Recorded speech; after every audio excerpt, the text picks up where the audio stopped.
Hello dear student, कैसे हैं आप लोग। उम्मीद करते हैं बहुत अच्छे होंगे, मस्त होंगे, स्वस्थ होंगे।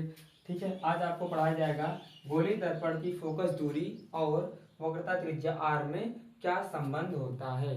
ठीक है ना। इसमें हम देखेंगे दो तरीके से। एक तो हम देखेंगे अवतल दर्पण द्वारा, जो हेडिंग ऊपर पड़ी है, और दूसरा देखेंगे उत्तल दर्पण द्वारा। और जो लोग वीडियो को ये पहली बार देख रहे हैं, पिछली चैप्टर मतलब इस चैप्टर के 3-4 वीडियो आप लोगों के लिए पढ़ चुका है, जिसमें पढ़ाया गया है अवतल दर्पण द्वारा प्रतिबिंब कैसे बनाया जाता है, उत्तल दर्पण द्वारा प्रतिबिंब कैसा बनाया जाता है। ठीक है ना। प्रतिबिंब बनाने के नियम बताया गया है और परावर्तन जैसी सारी बातें बताई गई है। वीडियो जाके वो वाला देख लेना, डिस्क्रिप्शन में लिंक दे दिया गया है। ठीक है ना। और जो लोग पहली बार आए हो, चैनल को सब्सक्राइब कर लेना, वीडियो को लाइक कर लेना। ठीक है ना। चलो स्टार्ट करते हैं। गोलीय दर्पण की फोकस दूरी और वक्रता त्रिज्या में क्या संबंध होता है। ठीक है ना। मैं संदीप विश्वकर्मा, आपका छोटा सा प्यारा सा चैनल सीजीएस एजुकेशन। इसको आप लोग नोट कर लीजिए। हम ये बीच में हेडिंग पड़ी, इसको हम मिटाएंगे। फिर इसके बाद हम अवतल दर्पण द्वारा आर और एफ के बीच संबंध निकाल के दिखाएंगे। ठीक है ना। ये छाप लीजिए हेडिंग, मेन हेडिंग है। मेन हेडिंग के अंदर पहली हेडिंग है। चलिए अवतल दर्पण का चित्र बनाते हैं।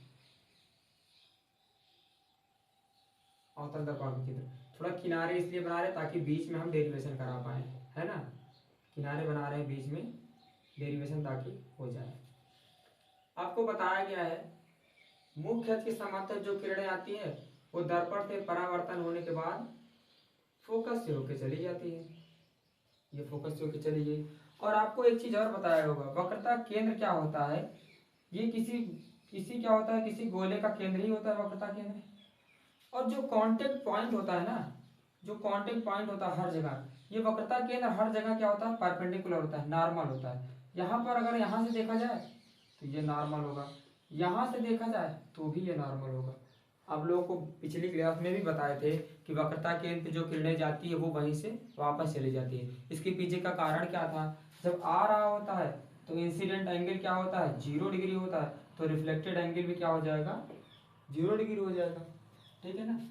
तो ये जो कांटेक्ट पॉइंट है, अब ये आपतन बिंदु है, वहां से एक परपेंडिकुलर लाइन ड्रॉ करेंगे। ये लाइन जो ड्रॉ कर रहे हैं ये कहां पर जाके काटेगी, वक्रता केंद्र पे। कहाँ काटेगी भैया, वक्रता केंद्र पे काटेगी। और ये तुम्हारा फोकस है। हमें निकालना क्या है, आर और एफ के बीच में, स्मॉल एफ के बीच में संबंध निकालना है।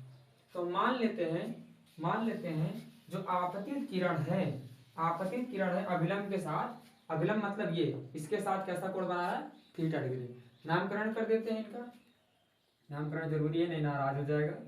ए बी, और इसे बोलते हैं दर्पण का पोल, है ना। तो लिख लेंगे ऐसे, बिल्कुल आपको प्रॉपर बोर्ड के एग्जाम में देना है। माना माना ए बी आपतित किरण, आपतित किरण अभिलंब, अभिलंब के साथ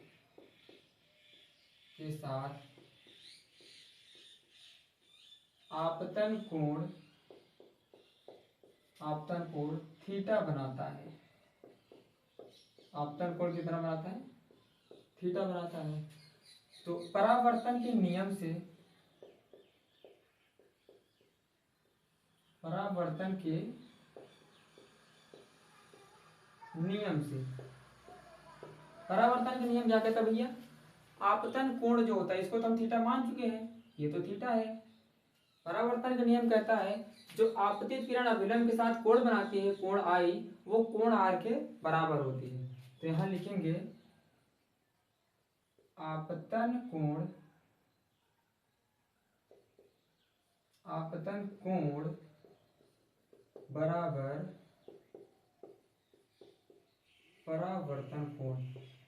देखो भैया डेरिवेशन से हम बच नहीं सकते। डेरिवेशन आपको 10th में आपको 2 ही 4 डेरिवेशन मिलेगा, बाकी 12th में तो बहुत भर भर के डेरिवेशन है, तो आदत डाल लो। ठीक है ना। क्योंकि वहां पर आप लोग को बहानेबाजी पता नहीं किसने सिखा दिया है कि जो बायो के स्टूडेंट होते हैं उनकी मैथ वीक होती है। भैया वो मैथ लिए ही नहीं है, वो मैथ लिए ही नहीं है। उनको वीक और वीक बोल बोल के क्या करते हैं, उनकी फिजिक्स खराब कर देते हैं, है ना। वीक बोल बोल के उनकी फिजिक्स खराब कर देता है। ऐसा बिल्कुल नहीं है कि जो बायो के स्टूडेंट है उसे फिजिक्स नहीं समझ में आता है, समझने का प्रयास करें। अच्छा क्लास 10 तक तो मैथ पढ़ा है ना, बस वहीं तक आता है, थोड़ा बहुत डेरिवेशन आता है, इंटीग्रेशन डिफरेंशिएशन का वो थोड़ा बहुत पढ़ा दिया जाता है। जो भी फिजिक्स का अध्यापक आपको पढ़ाएगा ना वो आपको जरूर बताएगा, उसे भी पता है कि बायो का स्टूडेंट है, इसे डेरिवेशन इंटीग्रेशन और डिफरेंशिएशन की जरूरत पड़ेगी बेसिक, ठीक है ना। तो ये भ्रांति अपने दिमाग से बिल्कुल भी निकाल दो कि जो बायो की स्टूडेंट है उसकी क्या होती है, फिजिक्स कमजोर होती है। ये बोल बोल के और कमजोर कर दिए हैं, ठीक है ना। चलो आपतन कोण क्या होता है, परावर्तन कोण के बराबर है। यहाँ पर आपतन कोण कौन बना रहा है, देखो ए बी सी, आपतन कोण कौन बना रहा है, ए बी सी। परावर्तन कोण क्या है, C B F, C B F, ठीक है ना। और ये किसके बराबर है, जब ये थीटा है तो ये कितना हो जाएगा, ये भी थीटा हो जाएगा। कितना हो जाएगा भैया, थीटा। समीकरण मिल गया एक। अब तो इसको हम थीटा कर सकते हैं। चलो ये हो गया तुम्हारा थीटा। दूसरा क्या है, आप लोग बचपन में कभी न कभी पढ़े होंगे, 9 या 10 में कभी न कभी मैथ में पढ़ाया गया होगा, एकांतर कोण। एकांतर कोण देखो, ये एकांतर कोण होता है, जैसे दो पैरेलल लाइन होती है और उनको एक तिर्यक रेखा काट रही है, तो जिनके विपरीत एंगल होते हैं ना वो क्या कहलाते हैं, एकांतर कोण।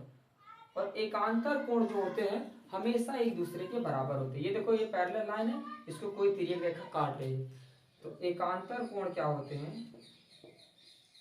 एकांतर कोण सदैव बराबर होते हैं, सदैव बराबर होते हैं।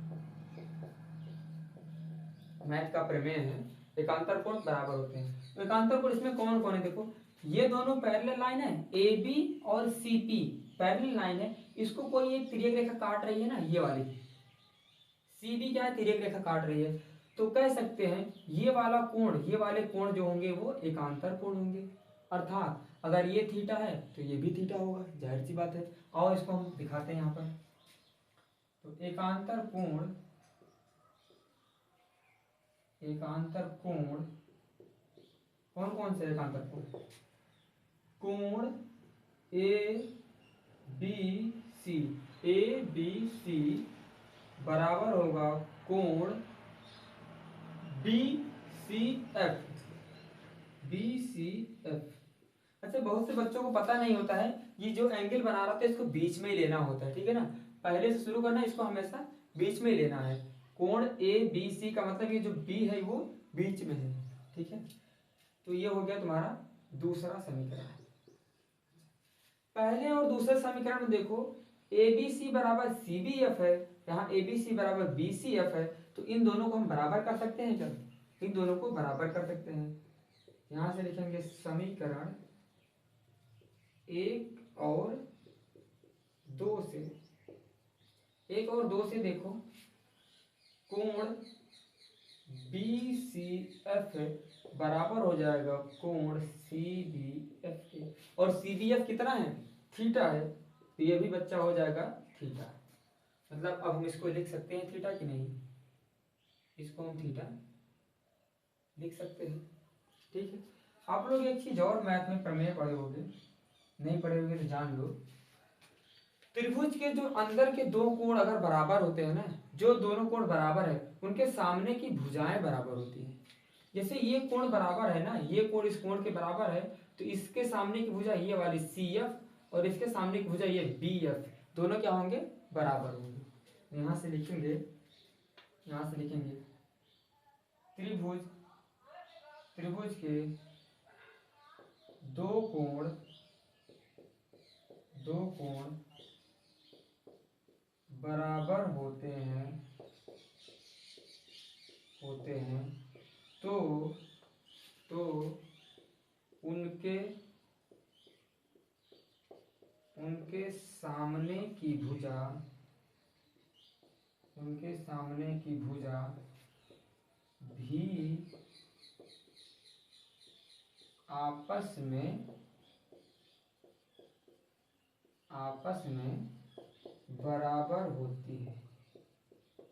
उनके सामने की भुजा आपस में बराबर, इसका मतलब इस कोण के सामने भुजा ये वाली बी एफ और इस कोण के सामने की भुजा ये वाली सी एफ, दोनों एक दूसरे के बराबर होंगे। अतः हम कह सकते हैं CF is equal to BF। CF is equal to BF। ये बॉयफ्रेंड वाला BF नहीं है भैया, ठीक है ना। CF is equal to BF। इसको आप लोग नोट कर लीजिए, इसको हम डिलीट कर रहे हैं, ठीक है ना। चलिए फिर आप लोग एक, अब यहाँ से देखो हमें क्या चाहिए, ये वाले और ये वाले चाहिए। ये टोटल तो हमें पता है R है, ये टोटल हमें वक्रता त्रिज्या दी है कैपिटल R, ये पता होता है। और यहाँ से यहाँ के बीच की दूरी को बोलते हैं फोकस दूरी। लेकिन हमें ये वाला दूरी नहीं पता है, ये अगर ये पता चल जाए तो हमारा काम बन जाए। और ये भी नहीं पता है, ये भी नहीं पता है। इसके नीचे यदि दर्पण का द्वारक छोटा है, यदि दर्पण का द्वारक छोटा हो तो, आओ पहले दर्पण का द्वारक समझते हैं। ये तुम्हारा कोई स्फेरिकल मिरर है, कैसे बन जा रहा है, ये स्फेरिकल मिरर है, ठीक है ना। दर्पण का द्वारक छोटा होने मतलब मैं इतना छोटा सा दर्पण ले लूं, इतना छोटा सा नन्हा सा दर्पण, इसको हटा दो। अब यहाँ से ये गया, ये इसका वक्रता केंद्र तो वही रहेगा, ये फोकस है, मुख्य की समांतर एक किरण गई, ये फोकस होके वापस चली गई, फोकस होके वापस चली गई। ध्यान से देखोगे ये वाली जो किरण है, ये वाली, ये दोनों बराबर दिख रहे हैं क्या, ये और ये दोनों एक दूसरे के बराबर दिख रहे हैं, ऑलमोस्ट बराबर है। तो दर्पण जितना, दर्पण का द्वारक मतलब ये जो कर्व है जितना छोटा होगा उतना ही ये दोनों एक दूसरे के बराबर होंगे, ये एजम्पशन मान के चलते हैं, ठीक है ना। तो यदि दर्पण का द्वारक छोटा हो तो क्या हो जाएगा, BF is equal to FP is equal to FP। ये मिल गया हमें चौथा, ठीक है। हमें क्या चाहिए, वक्रता त्रिज्या और फोकस के बीच संबंध चाहिए। PC क्या है, PC को हम दो टुकड़े में लिख सकते हैं क्या, FP plus FP plus CF, FP plus CF। यहां से देखो जब ये FP BF के बराबर है और BF किसके बराबर है, CF के बराबर है, तो हम PF की जगह CF डायरेक्ट लिख सकते हैं कि नहीं, PF की जगह CF डायरेक्ट लिख सकते हैं। एक लाइन और बढ़ा देते हैं, एक लाइन और बढ़ा देंगे, समीकरण 3 और 4 से, एक्चुअली समीकरण तो है नहीं कोई, 3 और 4 से देखोगे तो यहाँ पर क्या है, BF PF के बराबर है, BF CF के बराबर, तो CF और क्या है FP को बराबर कर देंगे, CF is equal to FP। अब तुम्हारे लिए इजी हो गया होगा। अब देखो PC बराबर दो टुकड़े हैं, FP प्लस CF। अब CF की जगह क्या लिख देंगे, FP प्लस FP, कितना हो जाएगा 2FP बराबर PC को हम क्या बोलते हैं, PC को बोलते हैं R बराबर 2F। तो वक्रता त्रिज्या हो जाएगी F की दुगनी, वक्रता त्रिज्या क्या हो जाएगी, F की दुगनी, या फोकस दूरी जो होगी वक्रता त्रिज्या की आधी। हमें यही प्रूफ करना था, F बराबर R/2। अच्छे से तैयार कर लो, एग्जाम में हो सकता है आ जाए, अवतल दर्पण द्वारा चाहे प्रूफ कर देना चाहे उत्तल दर्पण द्वारा। इसको नोट करो, इसके जस्ट तुरंत हम बता रहे हैं, और उत्तल दर्पण द्वारा F और R के बीच संबंध, फटाफट नोट करो। चलो मिटाते रहे, नोट कर लिए होगे। ये लाइन रहने देते हैं, ऊपर वाली लाइन ऐसे रहने देते हैं, ऊपर वाली लाइन वैसे रहने देते हैं। यहां पर कर देंगे, दूसरा है उत्तल दर्पण, कैसा है, उत्तल दर्पण द्वारा बाई कॉन्वेक्स। कहते हो सर जी आप तो जुगाड़ लगा लिए, हमें तो पूरा कर बनाना पड़ेगा, है ना, हमें तो पूरा बनाना पड़ेगा। आओ बना लेते हैं, चलो। कौन सा लेंस बनाना है हमें? उत्तल लेंस बनाना है। वीडियो को ध्यान से देखना है, ये वाला लेंस को, ये है उत्तल लेंस। ऐसे कुछ ज्यादा कर्व हो गया, ठीक है। अंदर की तरफ पॉलिश कर दे रहे दबे हुए भाग को, उभरा हुआ क्या है? चिकना है, चिकनी चिकनी। गाना सुने आप लोग? चलो, तो यहां से क्या होगा? मुख्य अक्ष की समांतर किरणें आ रही है, ये देखो,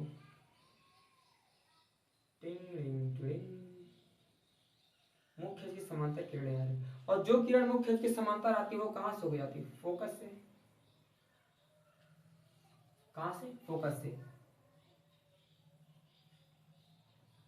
और उत्तल में क्या होता है? फोकस से आती हुई प्रतीत होती है।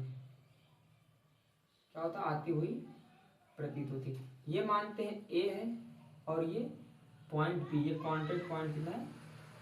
बी है, थोड़ा दूर लिख हैं। और ये है तुम्हारा फोकस, और यही कहीं वक्रता केंद्र होगा, यही कहीं वक्रता केंद्र होगा। आओ इस पे ड्रॉ करते हैं एक लाइन, देखो,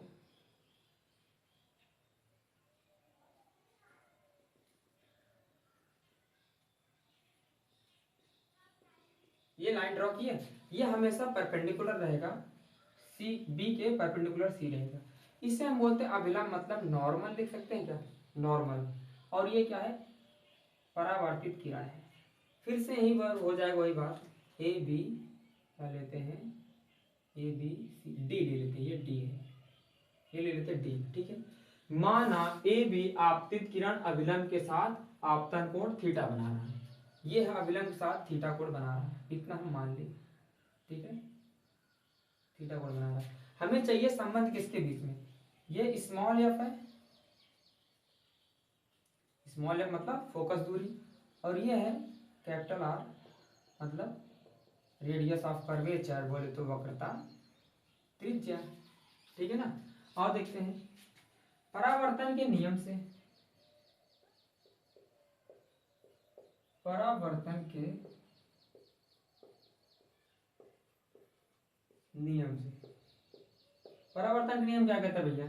3-4 दिन से यही चल रहा है। परावर्तन का नियम कहता है आपतन कोण परावर्तन कोण के बराबर होगा।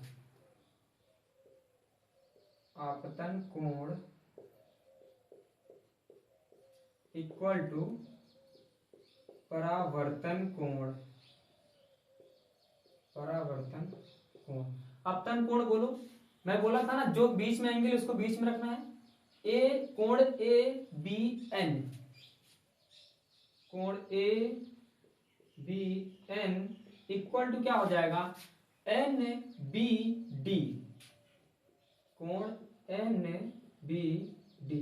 और कितना होगा? अगर ये थीटा है तो ये भी थीटा हो जाएगा, इक्वल टू थीटा, समीकरण मान लीजिए पहला, ठीक है ना।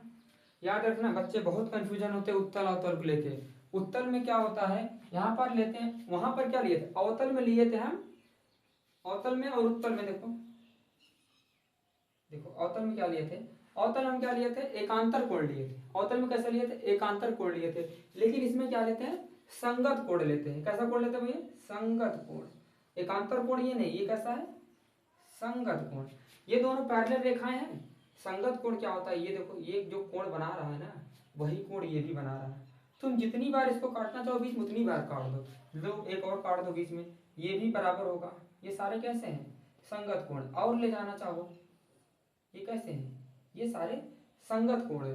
अगर इसको मानोगे θ1, θ2, θ3, θ4, तो सारे एंगल कितने होंगे? बराबर होंगे। θ1, 2, 3, 4 सारे बराबर होंगे। इसे बोलते हैं बच्चों संगत कोण। कैसे बोलते हैं? संगत कोण। और जो अवतल में पढ़े थे वो कैसा था? एकांतर कोण था। मिक्सअप मत करना, याद रखना। इसमें कैसा है? एकांतर कोण, सॉरी संगत कोण है। तो यहां से लिखेंगे संगत कोण। संगत कोण देखो कौन बना रहा है संगत कोण? चित्र में देखो, ये पैरेलल लाइन है, ये देखो, ये ए बी ऐसे जा रहा है, और ये तो पी है, दर्पण का ध्रुव पी। ये दोनों लाइनें ऐसे हैं। इसको देखो, यही बीच में काट रहा है क्या? ये बीच में काट रहा है। अगर ये एंगल थीटा है तो ये भी थीटा होगा कि नहीं? बोलो, थीटा होगा। आओ वहां लिख के दिखाना पड़ेगा, एग्जामिनर ऐसे नहीं मानेगा। लिख के दिखाते हैं उसे। यहां से लिखेंगे संगत कोण ABN बराबर बराबर FCB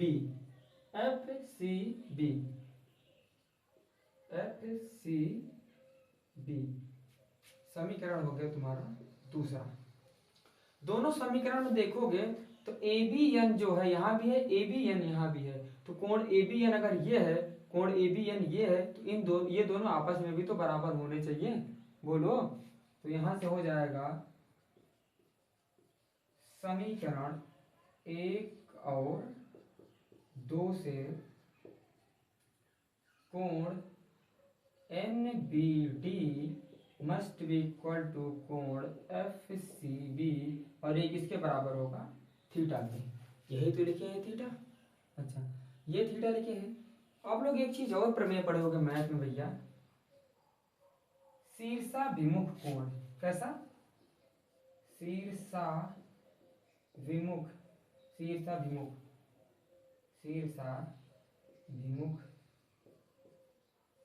कोण। आओ इसे भी देखते हैं,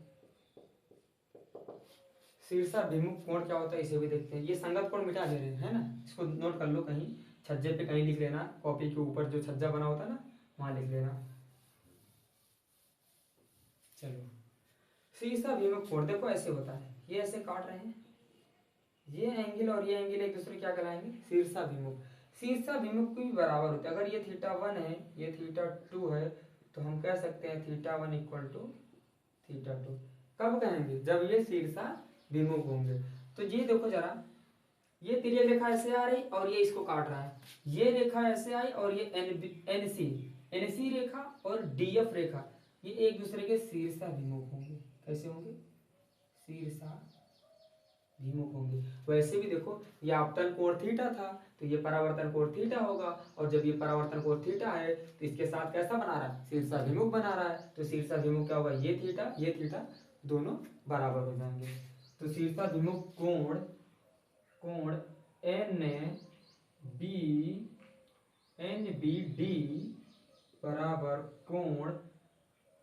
NBD बराबर कोण FBC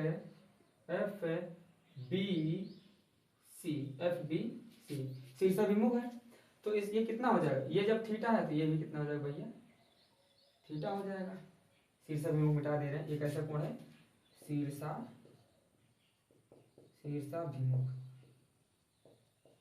शीर्षाभिमुख कोण, ठीक है।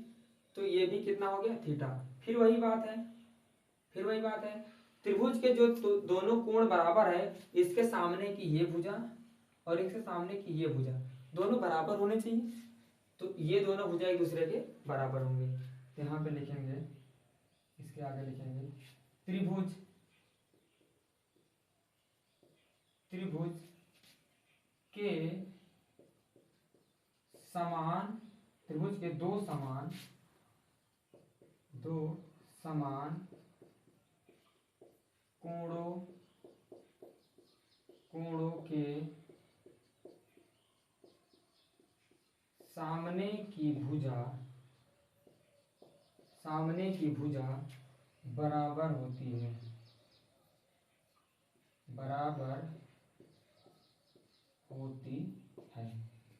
अतः देखो, BF बराबर हो जाएगा CF के।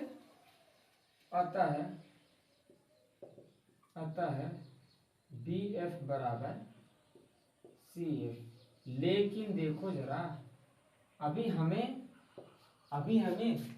CF भी नहीं पता है, BF भी नहीं पता है, ठीक है। तो पुराने वाले तो ऐसा क्या करेंगे, दर्पण का द्वारक छोटा होगा तो ये जो BF दिख रहा है आपको, ये क्या कर सकते थे, PF के बराबर लिख सकते हैं, ठीक है ना, PF के बराबर लिख सकते हैं। यहां से आ जाएगा दर्पण का द्वारक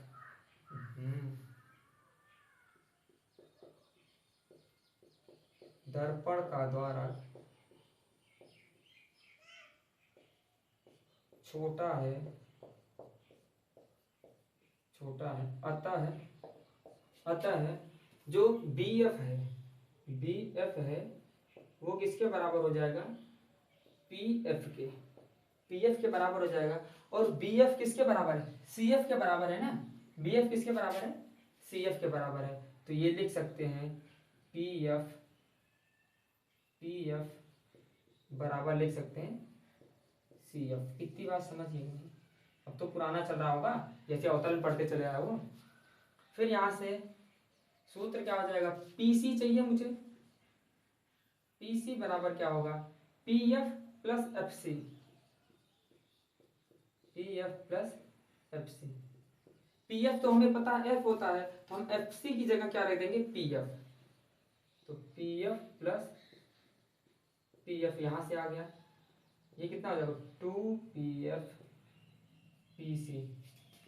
पी सी कितना है भैया, आर 2 इंटू स्मॉल एफ। तो स्मॉल एफ का मान आ गया R/2। यही हमें सिद्ध करना था, एक बार आप लोग कॉपी में नोट किए होंगे, फिर से क्या करना, थोड़ी देर बाद, एक दिन के अंदर एक बार फिर से देख लेना, ठीक है ना, उससे लॉन्ग टर्म मेमोरी में डाल देना, ठीक है ना। एक बार अभी आपको समझ में आया होगा, थोड़ी बहुत कहीं कंफ्यूजन होगा तो एक बार फिर से रफ में करना, ना समझ में आए वीडियो एक बार फिर से देख लेना।